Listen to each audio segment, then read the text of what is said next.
किसान आंदोलन से क्या अब निकलेगी राजनीति, इस विषय को लेकर लगातार दंगल में चर्चा जारी है। युद्धवीर सिंह जी, आपके पास भी मैं आऊंगी और बिरपाल सिंह जी आपके पास भी, लेकिन गौरव एक बार फिर से आपका रुख करते हुए, दरअसल किसानों के पास इस समय ऑप्शन क्या है? सरकार बातचीत के लिए सीधे कोई तारीख नहीं दे रही है, बीच का हल कोई निकल नहीं रहा है, महीनों गुजर चुके हैं, आगे का कोई रास्ता दिखाई नहीं दे रहा है। तो इसीलिए अब इन लोगों ने तय कर लिया है कि उत्तर प्रदेश में जैसे बंगाल में हुआ वैसे उत्तर प्रदेश में बीजेपी को सबक सिखाएंगे, जैसा कि आप सुन रहे थे राकेश टिकैत की ओर से साफ साफ कहा गया है।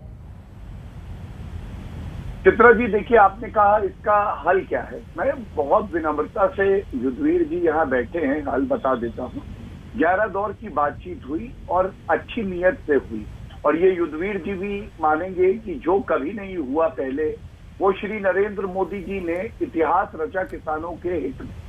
आप बातचीत करने के लिए आगे आइए, और जैसे किसान के जो प्रतिनिधि हैं वो कहते हैं कि बिना शर्त हो, तो आप ये शर्त क्यों सरकार के सामने लगाते हैं कि आप कानून वापस लेंगे? पहले ये कहिए, फिर हम बातचीत करेंगे। मैं समझता हूँ खुले मन से बातचीत हो। कृषि मंत्री जी ने खुद जब ये घोषणा करी थी कि 1 लाख करोड़ का क्रेडिट हम लोग देंगे, उस वक्त ये बात कही थी।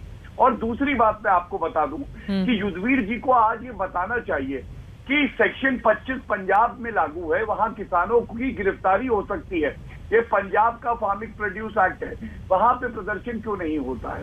राजस्थान में मैनिफेस्टो में कांग्रेस ने वादा किया था हम पेंशन देंगे बुजुर्ग किसानों को, कर्जा माफ करेंगे, आज तक नहीं हुआ।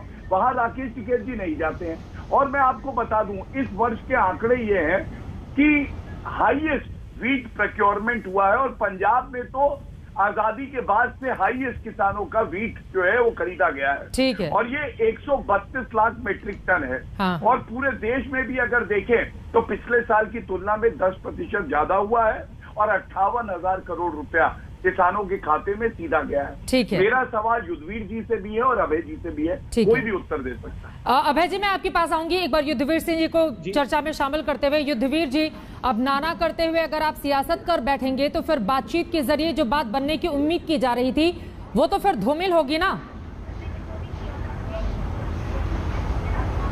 देखिए, इससे आसान आरोप कोई भी नहीं होता किसी आदमी, किसी भी व्यक्ति के ऊपर, किसी समाज के ऊपर, वर्ग के ऊपर, कि वो राजनीति कर रहे हैं। ये बड़ा साधारण शब्द है।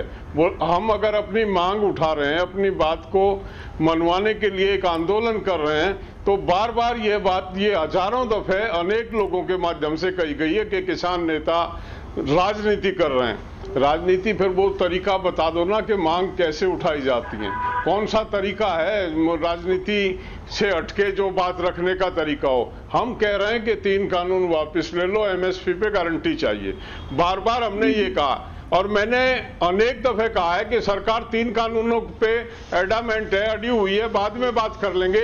एक दफे भी सरकार कहे कि न्यूनतम समर्थन मूल्य देने के लिए भारत सरकार किसान को तैयार है, जो एक सबसे बड़ी किसान की आवश्यकता भी है और मांग भी है। आज तक कृषि मंत्री ने जितनी दफे भी किसान को आमंत्रित किया टेलीविजन के माध्यम से, कभी नहीं कहा कि हम एमएसपी देने के लिए तैयार हैं, एमएसपी हम पहले दे देते हैं किसानों को, उसके बाद कानून पे आगे बात कर लेंगे। आ जाएं, इस बात पे आ जाएं। वो बीच में नहीं बोले हैं, मैं बोलता नहीं हूँ किसी के बीच में, बोलना मुझे चिल्लाना भी आता और बोलना भी आता। ठीक है, वो नहीं बोल रहे। मैं धैर्य से सुनता हूँ और अपनी बात का जवाब देता हूँ जो बात मुझसे पूछी जाती है।